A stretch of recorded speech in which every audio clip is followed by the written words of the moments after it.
Hey there, how's it going? Today I wanted to do a quick walkthrough of one of the ways that I do closed captions on videos for TikTok. So I came across this, I'm not sure how I came across it, but you know how these things like fall into your path.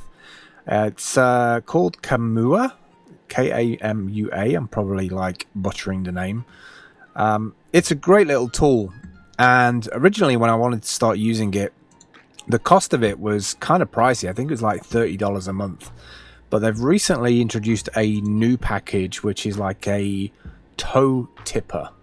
I think they called the package, which is like $1.99 a month, which allows you to do 10 non-watermarked videos, which is really what I wanted to do. I wanted to remove the watermark. So I couldn't see myself creating enough videos a month to warrant the $30 a month for the package. But as I use it more and more, I can see myself actually probably using it to that extent to get unlimited unlocked, basically.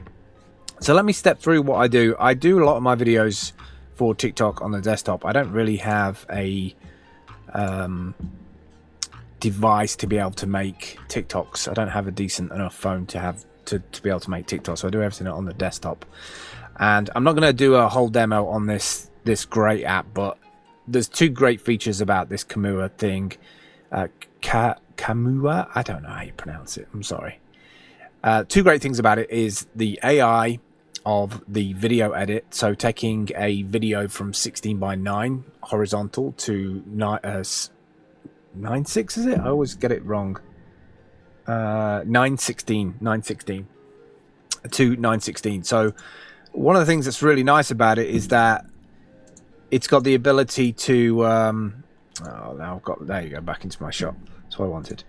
You got the ability to take your 16:9 shot and turn it into like a vertical video, and you can do things like take the black borders off the side, or you can put in keyframing so that you're moving the video wherever you are in the video. Because the biggest challenge with converting it to this format, to vertical format, native mobile format that people view in, is obviously getting whatever action's happening in the video in the middle of the screen. So it has a AI to be able to do that, but then there's also the ability to create your own custom tracking, so you can keyframe, like I want to go from here to here because there's action happening here over to here. The AI is pretty good, actually. When I've used it, it pretty much can just track it for you if you break it down into sizable chunks. So what I tend to do is, most of my videos are 60 seconds maximum right now on TikTok, even though they are expanding it for 3 minutes, and it's very, very simple to do. So I have an audio track that's going on to this already. You can see I've already done this one with the text, but what I'll do is I'll remove the captions. So let's get rid of the captions. So there's no captions on this now. There is audio you can see in these different chunks. So what I can do is I can go to enable captions on video. So if I turn it on, and what it does is it enables the captions to pair up. You see it's like got rid of all my location settings and color stuff. So you can add more lines or less lines. So you can make the size of that different. You can change the font size, all of that stuff. Now, the most important thing is this transcript page. So when you first do this for the first time, you can see it's grayed out now because it's generated it. But when you first do this, it generates the transcript file. And you do get some really weird quirks in this. Like, for instance, if we go to the end, because of my accent, where we talk about zip code, you know, it's Biser code 36, but it's put in zip code.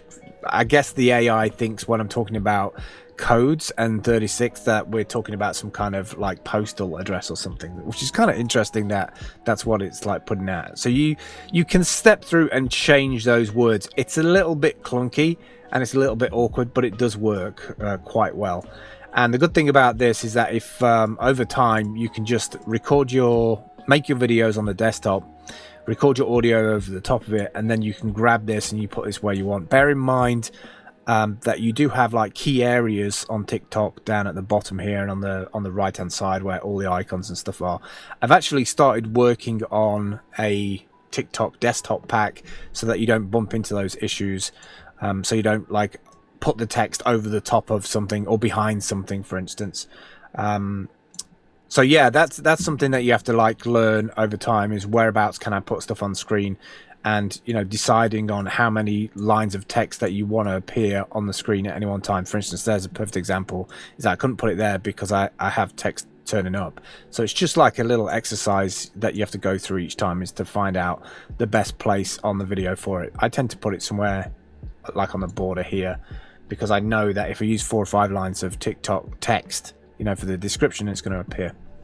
And then it's pretty straightforward. This is the reason why I like it. It's all in the cloud. It does all of the heavy lifting of the transcribing and the encoding of the video.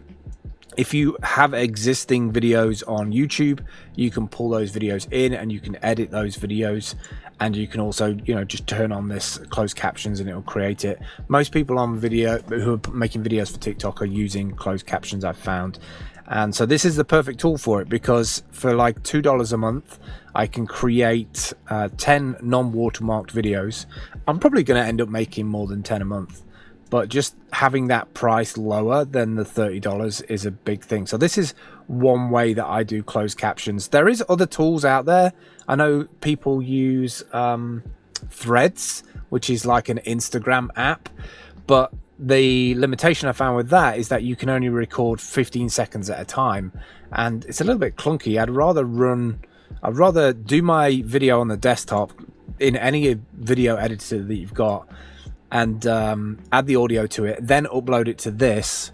So I literally just go into media and I just do upload local files, and then bring it into this quite basic editor. I wouldn't do much editing in here. I will say that when you have made this, generated these closed captions, and you have the transcript, at the bottom here you can see that each one of these areas is where your text is, and when you click on them, it jumps to what's being said, and what this blue box here is the word in there. You can actually go in there and type and change that if the word isn't exactly as you expected it. And if you've got an accent or your audio's in any way not so clear, then sometimes the words can be a bit odd, but it's worth the time to get it to do it. And then once you've got it to where you want it to be, bottom right hand corner, you've got the ability to render it in a low resolution with a watermark. So you might want to do that just to check placement and it looks all right. Or you can do the full render, which counts against your quota and actually removes the watermark. And the multi-render, I haven't tried this yet, but allows to render multiple aspect ratios at once. So if you're doing social media for a company, you might want it for like Twitter and Pinterest and TikTok and a few other things. So being able to render out to different formats is kind of cool. So one piece of content spun up in multiple ways. I heartily recommend this tool. This is one of 2 tools that I'm using right now for closed captions.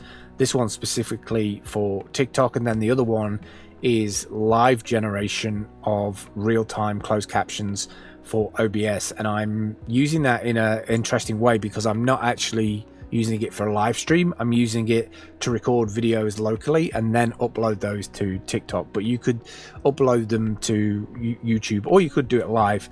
I just haven't I haven't tested it in a live sense yet, because obviously if you're running browsers and things like that, you want to make sure they're kind of locked down. But yeah, if you need any advice or help on this, just drop me a message and I can step through with you. But it's fairly simple because it's got this really nice GUI to it. There's the ability to remove black bars off the edges, converting your project from 16:9 to Snapchat, Instagram, Facebook, TikTok, portrait videos relatively easy.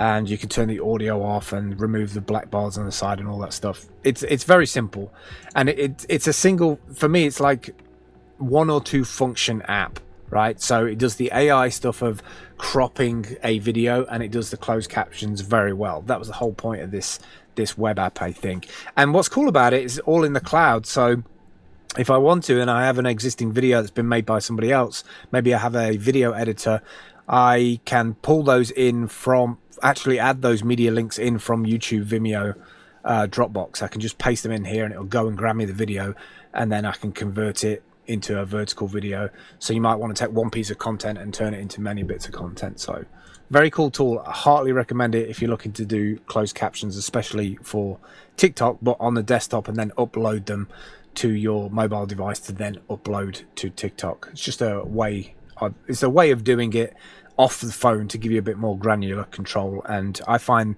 it just a lot easier to do closed captions than some of the other apps, mobile apps that are out there. All right, that's it for me today. I'll catch up with you soon. Take care. Bye.